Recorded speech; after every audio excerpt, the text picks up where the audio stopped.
So let's talk about kind of the philosophy, generally, because you and I have very similar philosophies where we kind of set and forget or buy and hold Mhm. passive Yeah. income philosophy, and I think generally we're in the minority.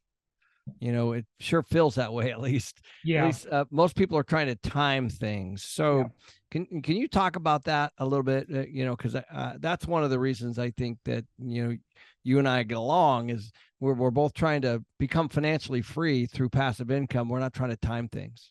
Yeah, I think that's a really good point that you raise, Ken.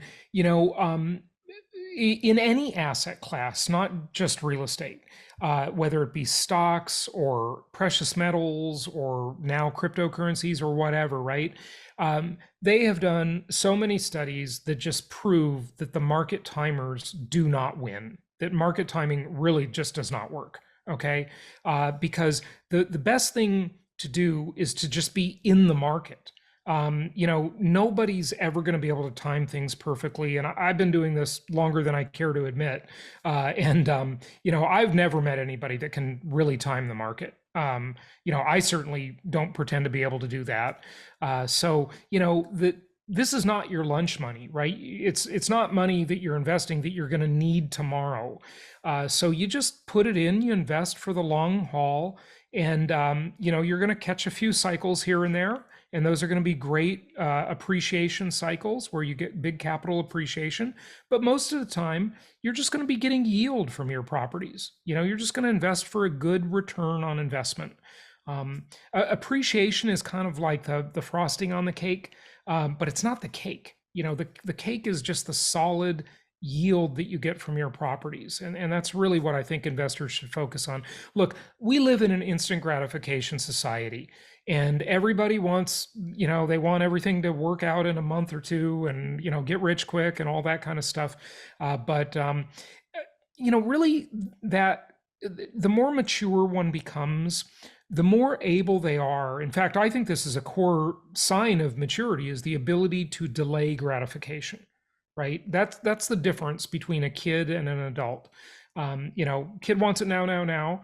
But once your mind develops a little more and your discipline develops more, you can think in a much longer term fashion, and that's going to serve you well as an investor. So the kitchen sink, I think it's a good metaphor.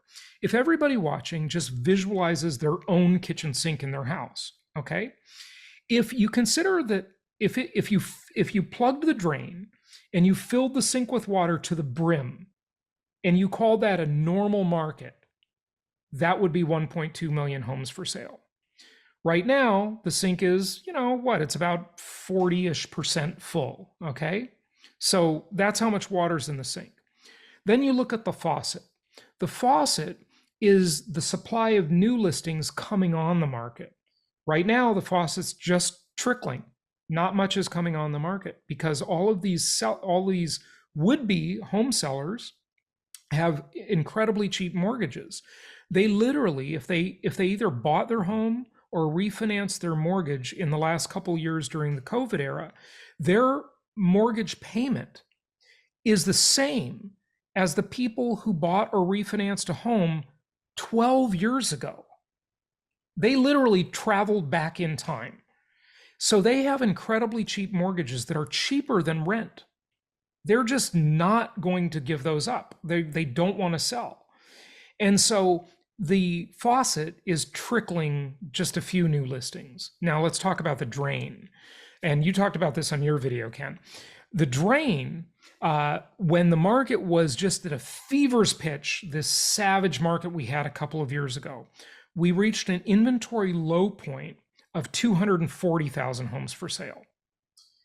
So back then, we'll say that the drain represents the demand, how many buyers are buying properties, or you could call it the absorption rate. The drain was wide open. Everything coming on the market was leaving the market. It was going down the drain. Everybody was buying everything. Okay.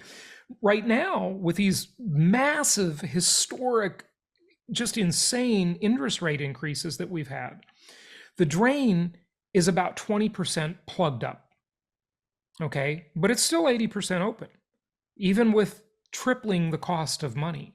I mean, it's amazing that the drain is actually, that people are actually still accepting the much higher payments that have almost doubled, okay?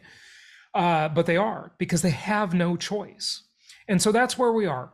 The faucet is trickling out a few new listings. The sink is only about 40% full, and the drain is about 20% plugged because of the higher interest rates. Yeah.